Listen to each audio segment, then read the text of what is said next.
गैरत के नाम पर कत्ल की वारदातों में ज़्यादातर ऐसे अफराद मुलव्विस पाए जाते हैं जिनका मक़तूलीन से करीबी ताल्लुक़ होता है, जिसका अंदाज़ा इस बात से बासानी लगाया जा सकता है कि पिछले कुछ अरसे के दौरान ख़वातीन को गैरत के नाम पर कत्ल करने के बाद उसे खुदकुशी का नाम देने वाले ज़्यादातर मुल्ज़िमान उनके शौहर ही थे।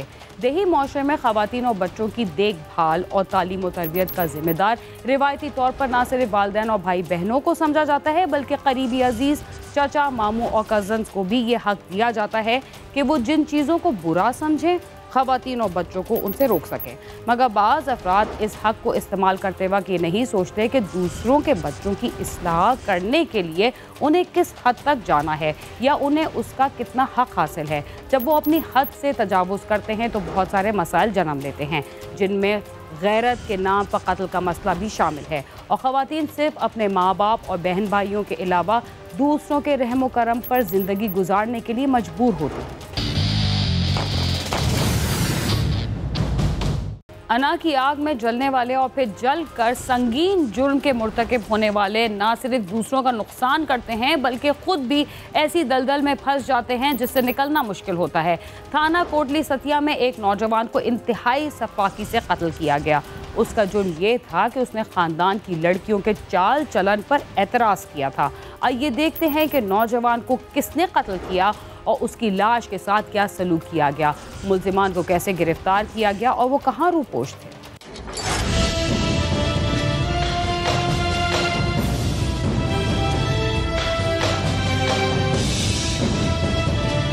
14 जुलाई को पुलिस को इत्तला मिली कि कोटली सतिया के इलाके पड़ीवाली में जंगल में एक नौजवान की लाश पड़ी है जिसे इंतहाई सफाकी के साथ कत्ल किया गया है। नौजवान के जिस्म पर 7 गोलियां मारी गई थी और पहचान खत्म करने के लिए चेहरे पर छुरियां चलाई गई थी और कान काट दिए गए थे। एक नौजवान बंदे की लाश एक खाई में पड़ी हुई है। ये पड़ी वाली जगह मोड़ है। पड़ी वाली जगह एक जंगल वाली जगह है और यहाँ फॉरेस्ट है। थाना है कोटली सतिया। यहाँ हमें इतला मिली 15 के जरिए कि फ़लाँ जगह पर एक बंदे की लाश पड़ी हुई है। पुलिस ने रिस्पॉन्ड किया, मौके पर पहुंची। जब वहाँ पहुंची तो देखा एक नौजवान बंदे को बहुत ही जालमाना तरीके से और सफाकियत के ज़रिए कत्ल किया गया था। 7 बुलेट्स लगी हुई थी बॉडी के मुख्तलिफ जगहों पर, चेस्ट पर भी लगी हुई थी, उसके बैक पर भी लगी हुई थी और ये एक मसख़शुदा लाश थी जिसके कान भी काटे गए थे और उसकी लाश फेस को भी मसख़ किया गया था। पुलिस के पहुंचने के साथ साथ इलाके के लोग भी इत्तला मिलने के बाद पहुंच गए थे। इनमें अरशद महमूद भी मौजूद था जिसने लाश को शनाख्त करते हुए बताया कि ये उसका भाई औरंगजेब है। अरशद ने 5 अफराद पे शक जाहिर किया जिनके खिलाफ पुलिस ने मुकदमा दर्ज करके तफ्तीश का आगाज कर दिया। इलाके के लोग भी वहाँ पर पहुँचे तो ये जो लाश की पहचान हुई औरंगजेब वल्द मोहम्मद यूसुफ के नाम से हुई। औरंगजेब नामी शख्स जो है ये एक नौजवान आदमी है। तो इसको कत्ल किया गया था। जब इसको एक जगह है तहसील कोटली सतिया में जहाँ का ये रहने वाला था, जब इसको फर्दर हमने डीप प्रोब इन किया तो उसके घर वाले आ गए। इसके भाई अरशद महमूद ने इसको आइडेंटिफाई किया इसके कपड़ों से, बाकी इसकी लाश देखकर, और इसके भाई ने शक जाहिर किया कि फ़लाँ बंदे इसको कत्ल कर सकते हैं। तो 5 बंदों के नाम उसने नॉमिनेट किए।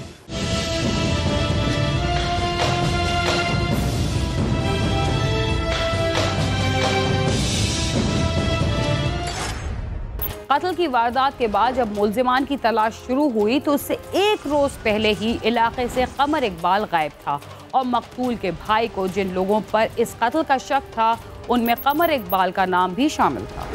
औरंगजेब के कत्ल से पहले ही कमर गांव से गायब था और उसका मुकदमे में नाम भी मौजूद था। पुलिस ने उसकी तलाश शुरू कर दी। पुलिस को इत्तला मिली कि कमर पड़ी वाली जंगल में ही रोपोश है। उन्होंने अपना शक जाहिर किया और पुलिस ने फिर अपनी तफ्तीश का आगाज कर दिया। क्राइम नंबर 99 रजिस्टर किया गया अंडर सेक्शन 302, 109, 34 ताज़ीरात पाकिस्तान के तहत मुकदमा दर्ज किया गया और फिर तफ्तीश का आगाज़ कर दिया गया। पुलिस ने अपने इन्फॉर्मर्स इलाके में छोड़ दिए। इन लोगों को तफ्तीश में शामिल किया गया। जब हमने देखा तो पता चला कि कमर इकबाल नाम का जो बंदा है जो इसमें अपने इलाके से, अपने गांव से, अपने मस्कन से भागा हुआ था। जब पुलिस, बाकी लोग तो मौजूद थे, जब पुलिस को पता चला, मजीद डीप प्रोबन किया, तो कमर इकबाल जो था ये मौके से भाग गया था, जंगलों में भाग गया। हुक्काम ने इत्तला के बाद पुलिस की 5 टीमें तश्कील दे दी और इस इलाके को घेर लिया। जंगल में खुफिया मालूमात के लिए ड्यूटी लगाई गई और ड्रोन की मदद से भी इलाके का जायजा लिया गया। इसकी हमने गूगल इमेजरी इस्तेमाल की प्लानिंग करने के लिए, गूगल का मैप का यूज़ किया और जो फुटेजेस हमारे पास अवेलेबल थी उसको यूज़ किया। मैं यहाँ भी बताना चाहूँगा कि इसमें ड्रोन कैमरे का इस्तेमाल किया गया। अभी टेक्नोलॉजी आई, अभी नई टेक्नोलॉजी को इस्तेमाल किया गया। ड्रोन कैमरे का इस्तेमाल करते हुए टारगेट को क्लोज इन किया गया। हमने 5 पुलिस पार्टीज बनाई, जिसको एएसपी सऊद खान लीड कर रहे थे। इस पार्टी ने 4 दिन जंगलों में गुजारे और ये एक थिक फॉरेस्ट है। इसमें जो नड़ वाला जंगल अगर आप देखते हैं तो इसमें जो मेन हाइट है 6000 फीट से ज़्यादा की है। तो पुलिस ने 4 पार्टियां बनाई, 5वीं पार्टी एएसपी साहब के अंडर कमांड थी। तो 4 दिन की मुसलसल मेहनत के बाद इसको अरेस्ट किया गया।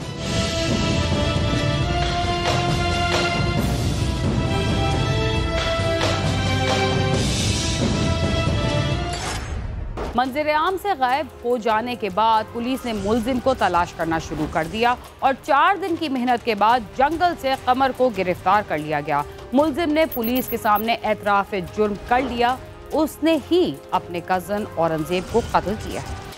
पुलिस ने कमर जमान को गिरफ्तार कर लिया था और दौरान तफ्तीश कमर जमान ने पुलिस को बताया कि औरंगजेब पड़ी वाली पहुंचा तो आगे वो मौजूद था और उसने कमर को 7 गोलियां मारी और चेहरे को मसख किया और लाश जंगल में फेंक दी थी। जब इसको अरेस्ट किया गया तो इसने फिर पूरी बात बताई कि ये जो पड़ी वाली जगह है जहाँ पे जंगल का मोड़ है, उस जगह पर ये वेट कर रहा था मकतूल औरंगजेब का। जब मकतूल वहाँ पर पहुँचा तो उसने उसको ललकारा कि आज मैं तुम्हें मज़ा चखाऊंगा कि तुमने जो हमारी ख़वातीन पर आवाज़ें कसी हैं, जो हमें ख़ानदान में बेइज्जत किया है, जो बरादरी में हमें सर उठाने के काबिल नहीं रखा आपने, आज मैं तुम्हें मज़ा चखाऊंगा। तो इसने उसको पिस्टल पर 30 बोर पिस्टल के फायर किए, जिससे औरंगजेब मौके पर ही कत्ल हो गया। तो इसने अपनी सफाकियत यहाँ तक ख़त्म नहीं की। उसके बाद इसने उसकी बॉडी को मसक किया, उसकी लाश को मसक किया, उसके कान काटे, उसके चेहरे को मसक किया और इससे अपनी जो उसकी नफ़रत थी कमर इकबाल की, जो उसकी बदनामी हुई थी, जो उसने अपनी भतीजियों का बदला लेना था, इससे उसने अपने बदला पूरा किया। कमर जमान ने पुलिस को बताया कि औरंगजेब ने खानदान की 2 लड़कियों के खिलाफ इलाके में बातें की थी, जबकि पुलिस के मुताबिक औरंगजेब ने खानदान के लोगों को निशानदेही की थी कि इन लड़कियों की हरकत ठीक नहीं है, जो खानदान की बदनामी का बाइस हैं। इस पर नदीम और कमर ने औरंगजेब के कत्ल का मंसूबा बना लिया और फिर उसे कत्ल कर दिया। रिपोर्ट ये मिली कि औरंगजेब ने घर में जाकर ये बताया कि इन लड़कियों को संभालें, इसमें खानदान की बदनामी हो रही है। यहाँ पर मैं ये बताना चाहूँगा कि ये ख़वातीन भी इसकी कज़न्स हैं और ये जो मारने वाला कमर इकबाल और बाकी लोग जो नॉमिनेटेड थे, ये कज़न्स हैं, आपस में फर्स्ट कज़न्स हैं। तो औरंगजेब ने इनको मना किया, जिससे कमर इकबाल, इरफान और नवीद जो हैं ये ऑफेंड हो गए। तो उन्होंने फिर ये पूरा क्राइम कमिट किया। औरंगजेब ने लड़कियों की निशानदेही करके गलत किया था या सही, इसका फैसला तो खानदान के लोगों ने करना था, लेकिन कमर ने औरंगजेब को कत्ल करके इसके खानदान को तो मुश्किलात में डाला ही, अब खुद भी जेल की सलाखों के पीछे है। कैमरामैन नदीम शेख के साथ नईम जंजुआ, समा, रावलपिंडी। वक्त बहुत बदल चुका है और बदली हुई समाजी सूरत हाल में रिश्तों नातों की भी वो कद्र कीमत नहीं रही जो इससे कबल देखी जाती थी। बेहतर यही है कि वक्त के साथ चलते हुए दूसरों के मामलात में इतना ही दखल दिया जाए जितना वो बर्दाश्त कर सकें। प्रोग्राम क्राइम सीन में वक्त हुआ एक मुख्तसर से वक्फे का, जिसके बाद हम दोबारा आपके साथ होंगे। तब तक आप समा के साथ ही।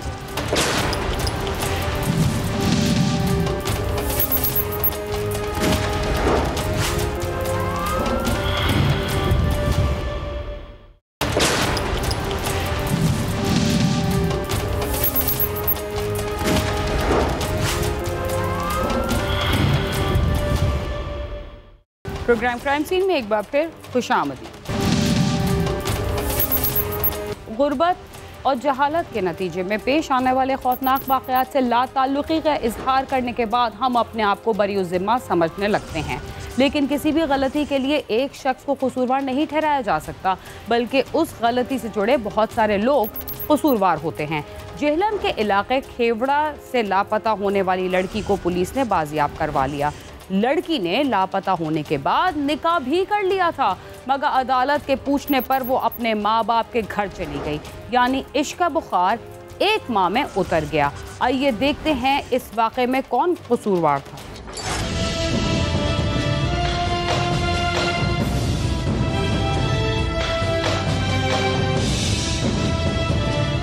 मोहम्मद नजीर नामी शख्स मोहल्ला इस्लामगढ़ खेवड़ा का रहशी है और वेल्डिंग का काम करता है। उसने खेवड़ा चौकी में दरखास्त दी कि उसकी जवान बेटी सानिया 1 माह से घर से लापता है और उसे शक है कि उसे अगवा किया गया है।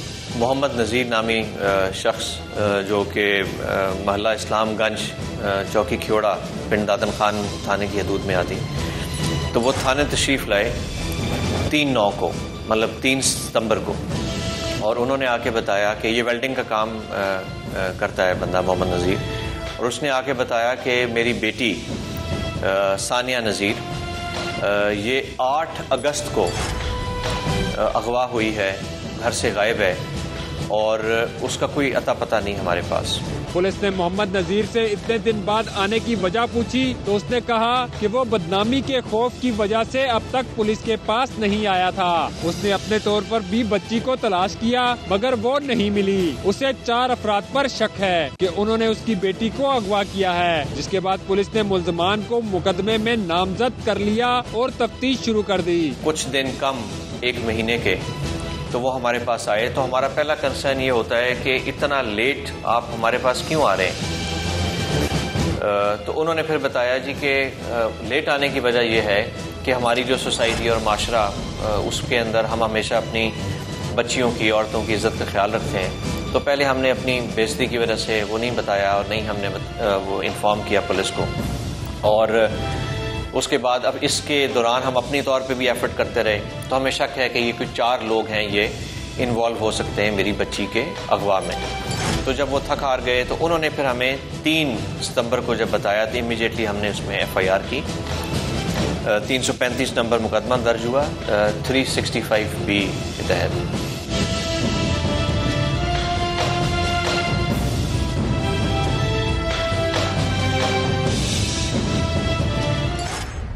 पुलिस सानिया नज़ीर तक पहुंच चुकी थी। उसे फालिया के इलाके से बाजियाब करवा लिया गया, लेकिन पुलिस को पता चला कि उसका साजिद नामी नौजवान से निकाह हो चुका है। जब सानिया से पूछा गया तो उसने अपने वालिदैन के साथ जाने का फैसला कर लिया। पुलिस मुकदमे के इंदराज के 4 रोज के बाद नामजद मुल्ज़मान में से एक मुल्ज़िम यूसुफ तक पहुंच गई और उसे खेवड़ा की हदूद से ही गिरफ्तार कर लिया। फिर यूसुफ की बीवी को भी गिरफ्तार किया गया और सानिया के हवाले से उनसे पूछताछ की गई। उसके अंदर जो 4 नामजद मुल्ज़मान थे, 3 को हमें बताया, तो राइट आफ्टर 4 डेज हमने उनको ट्रैक करना शुरू किया। हमें मोबाइल नंबर्स आए, उनका कॉल डाटा रिकॉर्ड्स निकाले, उनके थ्रू हमने देखा कि कौन कौन से लिंकर्स हैं उनके, किन किन के साथ उनके रवाबित हैं। वो करते कराते अल्हम्दुलिल्लाह हम एक मुल्ज़िम है मोहम्मद यूसुफ, उस तक पहुँचे। उसको हमने वहीं से पीरी खान की हदूद से ही थाने की, वहाँ से हमने खेवड़ा के एरिया से उसको गिरफ़्तार किया। और उसके गिरफ़्तार करने के हमने तकरीबन कोई लगभग 12 दिनों के बाद 7 सितंबर को हमने यूसुफ को गिरफ़्तार किया। उसके तकरीबन 12 दिनों के बाद हमने उसी की बीवी, जो कि उसमें नॉमिनेटेड थी, साइमा, उसको अरेस्ट किया। उसको अरेस्ट करके फिर हमने अपनी एफर्ट शुरू की और हमें और क्लूज और लीड्स मिले। गिरफ्तार मुल्ज़मान से तफ्तीश के बाद पुलिस फालिया तक पहुंच गई और बिलाखिर सानिया को बाजियाब करा लिया गया। लेकिन मालूम हुआ कि सानिया ने सज्जाद से निकाह कर लिया है, लेकिन चंद दिन बाद ही उसके रवैये से मालूम हुआ कि उसने गलती कर दी है और वो सज्जाद के साथ नहीं रहना चाहती। जिसके बाद सानिया के 164 के बयान कराए गए और फिर उसे वालिदैन के हवाले कर दिया गया। फाइनली अल्हम्दुलिल्लाह हमने सानिया को 28 सितंबर को हमने रिकवर किया और इसको हमने रिकवर किया तहसील फालिया मंडी बाउद्दीन केडिया से, पहाड़ियाँ वाला एरिया है, तो वहाँ से हमने उसको रिकवर किया। तो अल्हम्दुलिल्लाह इनके पेरेंट्स भी सेटिस्फाइड हैं, फैमिली भी सेटिस्फाइड है। तो जब हमने गिरफ्तार किया तो हमें पता लगा कि इसने सज्जाद नामी जो बंदा है, फजल हुसैन, ये भी फाड़ियाँ वाला का रहने वाला है, मंडी बहाउद्दीन का, इसके साथ उसने निकाह कर लिया था। लेकिन हमें लगा उसकी बातचीत से और उससे कि वो अनईजी है, डिस्कम्फर्ट में है। तो फाइनली फिर हमने उसका 164 का बयान भी कराया अदालत में, तो जहाँ पे उसने कहा कि मैं अपने घर पे अपने वालिद के साथ और अपनी फैमिली के साथ ही रहना चाहती हूँ और वापस वहाँ पे नहीं जाना चाहती। तो ये हैं जी इसके हक़ाइक़। लेकिन इसमें पुलिस ने बड़ा बर वक्त टाइमली रिस्पॉन्ड किया और विदिन 4 डेज़ हमने मुलज़िम को पकड़ा, उसके आगे पे बाकी मुलज़िमान को पकड़ा और अल्हम्दुलिल्लाह हमने सेफली जो बच्ची है उसको रिकवर किया। मुकम्मल तफ्तीश के बाद ये बात सामने आई थी कि मुकम्मल तौर पर अगवा नहीं था, बल्कि सानिया ने सज्जाद के साथ अपनी मर्जी से निकाह किया था। लेकिन उसका भूत जल्द उतर गया। इसमें सिर्फ सानिया कसूरवार नहीं, बल्कि उस पर तवज्जो न देने वाले उसके वालिदैन और रिश्तेदार भी बराबर के कसूरवार हैं। अगर बच्चों पर तवज्जो रखी जाए तो ऐसे वाक़यात से बचा जा सकता है। रिपोर्टर इम्तियाज बेग और कैमरा टीम के साथ नईम जंजुआ, समाज जेलम। नौजवानी में किए गए बहुत सारे जज्बाती फैसले वक्त गुजरने के साथ गलत भी साबित होते हैं और जो नौजवान उन गलतियों को तस्लीम कर लेते हैं उनकी ज़िंदगी इंतहाई आसानी के साथ बसर होती है। इसके साथ ही क्राइम सीन अपने अख्तिताम को पहुंचता है। अगर आप हमसे रब्ता करना चाहते हैं तो हमारा पता है cs@sama.tv। इसके अलावा आप ट्विटर, फेसबुक और यूट्यूब पर भी हमसे रब्ता कर सकते हैं और हमारा प्रोग्राम भी देख सकते हैं। बीना खान और क्राइम सीन की टीम को इजाज़त दीजिए और देखते रहिए सामा।